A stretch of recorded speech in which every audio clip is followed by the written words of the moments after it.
Bonjour internet, j'espère que ça va bien. Aujourd'hui, petite vidéo assez courte parce que j'avais envie de vous parler assez rapidement des contenus et des personnalités que j'aime suivre sur internet liés au théâtre et au spectacle vivant en France. On va parler de vidéastes, de podcasts et de comptes Instagram, il y en aura pour tous les goûts. Et juste avant d'y aller, n'hésitez pas surtout à vous abonner à cette chaîne pour me soutenir et à activer la petite cloche pour ne louper aucune vidéo. On est parti.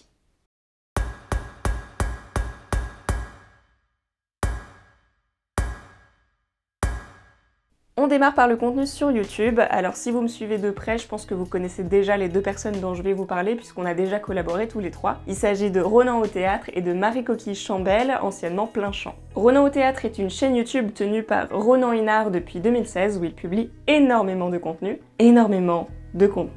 On y retrouve entre autres des critiques de spectacles à chaud en mode vlog, des interviews d'artistes sur leur côté spectateur ou spectatrice que j'aime beaucoup, des vidéos de coulisses, un format d'actualité hebdomadaire du théâtre qui a malheureusement été arrêté à cause de la crise du Covid, et la rediffusion de ses lives Instagram du dimanche soir qui s'appellent les speed dating du théâtre. Bref, un contenu dense et diversifié qui vous occupera un bon moment si vous le découvrez maintenant. Marie-Coquille Chambel s'est lancée sur YouTube en 2019, à la base sous le pseudo Plein Champ, avec des critiques de pièces, des conseils de lecture et des interviews d'artistes. Et elle s'est surtout consacrée à la production de deux reportages très complets de 1h30 chacun, l'un sur la diversité au théâtre, l'autre sur les femmes et le théâtre. Marie s'oriente donc vers un contenu politique assez béton que je vous encourage à regarder et puis à partager pour la soutenir, car d'autant plus quand on fait du contenu politisé plutôt à gauche, le risque de s'en prendre plein la gueule par les fachos est assez considérable. On passe maintenant au podcast avec le premier qui s'appelle Hors Scène, le podcast qui dévoile les coulisses du théâtre, avec des interviews d'artistes, de chercheurs et autres professionnels du spectacle vivant sur une thématique précise à chaque épisode. Les interviews sont menées par la journaliste Alexandra Vépierre en collaboration avec l'artiste Laetitia Leroy,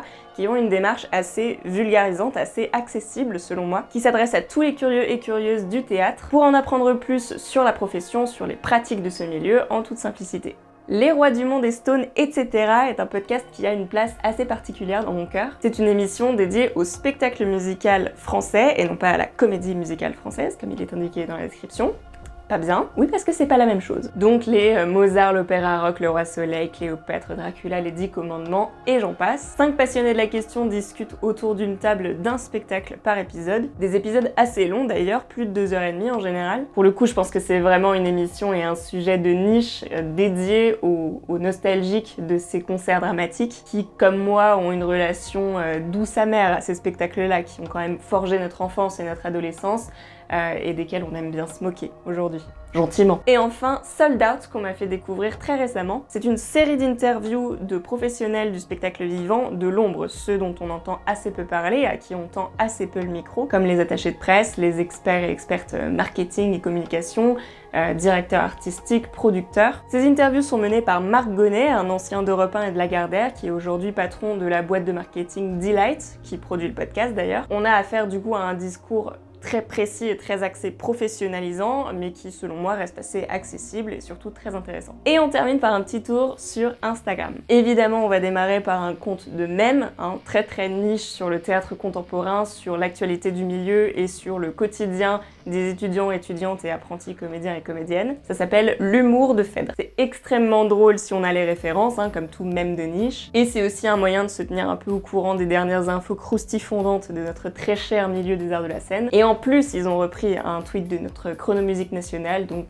évidemment, un compte de bonne facture. On passe à Paye ton rôle, un compte hyper important qui délivre des témoignages anonymes de violences verbales et physiques, souvent sexistes, qui sont perpétrées dans le milieu du théâtre et dans les écoles. Paye ton rôle ouvre un espace de parole vraiment essentiel tout en militant pour un milieu théâtral sain et égalitaire. Et son pendant pour le milieu de la danse a ouvert il y a quelques semaines aussi, ça s'appelle Paye ta danse et je vous encourage aussi à suivre. Un autre compte militant très important aussi de mon point de vue, ça s'appelle Urgence Émergence, qui porte la voix de la génération des jeunes comédiens et comédiennes, étudiants et étudiantes dans le milieu du théâtre qui se retrouvent impactés très fortement par la crise du Covid très précarisés. Vous pourrez retrouver toutes leurs revendications dans leur pétition que je vous mets en description. Et après sur le compte en lui-même, vous pourrez retrouver leurs actions, leurs actualités et aussi ils relaient beaucoup d'appels à projets en direction de l'émergence, ce qui est très pratique pour les jeunes compagnies. Ensuite pour parler de photographie, puisqu'on est sur Instagram, hein, ce serait dommage de pas en parler, voici le compte La Comédie Humaine qui est géré par le photographe Fabrice Robin qui réalise des portraits de comédiens et comédiennes en costume sur des spectacles. J'adore ce compte parce qu'il met vraiment en avant la beauté du détail, du travail de costume,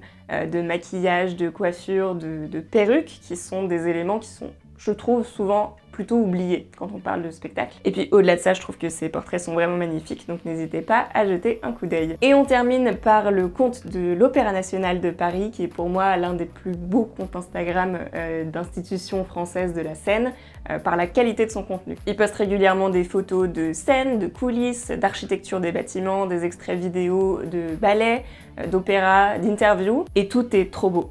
Trop beau, très bien réalisé et très intéressant. Donc voilà, je vous le recommande à fond. Et aussi, petit bonus, j'ai découvert qu'ils avaient lancé un site pour mobile qui s'appelle Aria. C'est dédié à la vulgarisation de l'opéra et du ballet et franchement, je trouve ça plutôt pas mal. Il y a plein de petits parcours et de quiz sur un ton assez léger à faire assez rapidement pour apprendre plein de choses dans un temps assez réduit. Il y a un assistant vocal qui répond plus ou moins à vos questions, et les points accumulés grâce au quiz permettent de participer à une petite loterie pour remporter des places de spectacle. Voilà, j'espère que vous aurez découvert quelques comptes que vous aurez envie de suivre. S'il y en a que vous aimez et que je n'ai pas cité dans cette vidéo, n'hésitez pas à m'en faire part en commentaire. Et sur ce, à bientôt pour une prochaine vidéo. Ciao!